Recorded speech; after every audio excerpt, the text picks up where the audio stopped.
Israel Gaza സംഘർഷത്തിൽ ഓരോ ദിവസവും പുറത്തുവരുന്നത് ലോകത്തെ നടുക്കുന്ന ദൃശ്യങ്ങളാണ്. യുദ്ധം ഒത്തുതീർപ്പാക്കുന്നതിന് വേണ്ടി പല വിധത്തിലുള്ള ശ്രമങ്ങളും പല രാജ്യങ്ങളുടെ ഭാഗത്തു നിന്ന് ഉണ്ടാകുന്നുമുണ്ട്. പക്ഷേ അതൊന്നും തന്നെ ഒരു ഫലവും ഉണ്ടാക്കുന്നില്ല. ഇതിൽ എടുത്തു പറയേണ്ടത് അമേരിക്കയുടെ പ്രധാന പങ്കാളിത്തമാണ്. അമേരിക്ക എന്ന വികസിത രാഷ്ട്രത്തിന്റെ നിലപാട് ഇരട്ടത്താപ്പാണെന്ന് ആദ്യം പറയേണ്ടി വരും. ഇസ്രായേൽ പറയുന്നത് ശരിയാണ് എന്ന്, അതേ മറിച്ച് തൊട്ടടുത്ത നിമിഷത്തിൽ പറയുന്നത് ഇസ്രായേൽ പ്രവർത്തിക്കുന്നത് വളരെ ശരി അല്ല എന്നതുമാണ്. എന്തുകൊണ്ട് അമേരിക്ക എന്ന രാഷ്ട്രത്തിന് സ്വന്തമായി ഒരു സ്ഥിര നിലപാട് എടുക്കാൻ കഴിയുന്നില്ല? അമേരിക്ക, നെതന്യാഹുവും ഇസ്രായേലും ഒരു പെറ്റായി മാറാൻ കാരണമെന്താണ്? നിലപാടുകൾ നിമിഷങ്ങൾക്കകം മാറുന്നതിന് പിന്നിലെ കാരണം ബൈഡന് നെതന്യാഹുവിനെ ഭയമാണോ? പരിശോധിക്കാൻ വിശദമായി. നമസ്കാരം, ഞാൻ ആരതി. UN അസംബ്ലി അടക്കം എല്ലാ രാജ്യങ്ങളും നെതന്യാഹുവിനും ഇസ്രായേലിനുമെതിരെ പടവാൾ എടുത്തിരിക്കുകയാണ്. അതിനു പിന്നിലെ ഒരു ഒറ്റ കാരണമുണ്ട്: മാനുഷിക പരിഗണന. ഗാസയിലെ ജനങ്ങൾ അനുഭവിക്കുന്ന ദുരിതങ്ങൾ എണ്ണി പറയാവുന്നതിലും കണ്ടു നിൽക്കാവുന്നതിലും അപ്പുറമാണ്.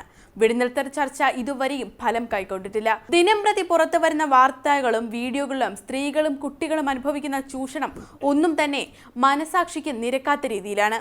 ഇതിനാണ് അമേരിക്ക ഒത്താശ ചെയ്യുന്നത്. എന്തിന് വ്യത്യസ്ത നിലപാടുകൾ അമേരിക്ക എടുക്കുന്നു? അതിന് ഉത്തരം മറ്റൊന്നുമല്ല, അമേരിക്കയ്ക്ക് ഇസ്രായേൽ എന്ന രാജ്യം എന്നും ഒരു പ്രധാന പങ്കാളി തന്നെയാണ്. ഇരു രാജ്യങ്ങളും തമ്മിലുള്ള വ്യാപാര ബന്ധം, സാമ്പത്തിക ബന്ധം എന്നിവ തന്നെ ആണ് ഇതിന് അടിസ്ഥാനം. ഇതാ വീണ്ടും യുദ്ധം ചെയ്ത് വീണ്ടും നാശവും സംഘർഷവും സൃഷ്ടിക്കാനും വേണ്ടി ഇസ്രായേലിന് അമേരിക്ക $1 ബില്യൺ സഹായം നൽകാൻ ഒരുങ്ങുകയാണ്.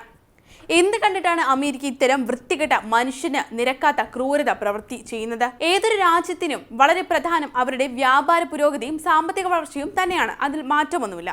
അതിനേക്കാൾ വലുതായി മറ്റൊന്നുമില്ല എന്ന് തന്നെ പറയേണ്ടി വരും. നല്ലതാണ് ഇതല്ല. സ്വന്തം രാജ്യത്തെ മറ്റുള്ളവരെക്കാൾ മുൻപിൽ കൊണ്ടുവരാനുള്ള പരിശ്രമം എപ്പോഴും നല്ലത് തന്നെയാണ്. പക്ഷേ അതിൽ ഒരു കാര്യമുണ്ട്: ആ വളർച്ച കൈവരിക്കേണ്ടത് ആരെങ്കിലും നെഞ്ചത്ത് കയറിയിട്ടല്ല. ഇപ്പോൾ അമേരിക്ക ചെയ്യുന്നത് അത്തരമൊരു നിലപാടാണ്. വേണമെങ്കിൽ UN ഉൾപ്പെടെയുള്ള രാജ്യങ്ങൾ വെടിനിർത്തൽ അവസാനിപ്പിക്കാൻ ശ്രമം നടത്തുമ്പോൾ ഇതിനൊപ്പം അമേരിക്കയ്ക്ക് നിൽക്കാം. ചെറിയ ഒരു കോളിളക്കം സൃഷ്ടിക്കുമ്പോൾ അമേരിക്ക യുദ്ധത്തോട് നോ പറയുന്നു. അടുത്ത സെക്കൻഡിൽ തന്നെ അതിനെ തകിടം മറിച്ചുകൊണ്ട് യെസ് പറഞ്ഞുകൊണ്ട് ഓപ്പോസിറ്റായി മാറി പറയുന്നത് അല്ലേ നമ്മൾ കണ്ടിട്ടുള്ളത്? ഇസ്രായേലിന് ഏറ്റവും കൂടുതൽ ആയുധം നൽകുന്ന ഒരു രാജ്യമാണ് അമേരിക്ക എന്ന് പറയേണ്ടി വരും.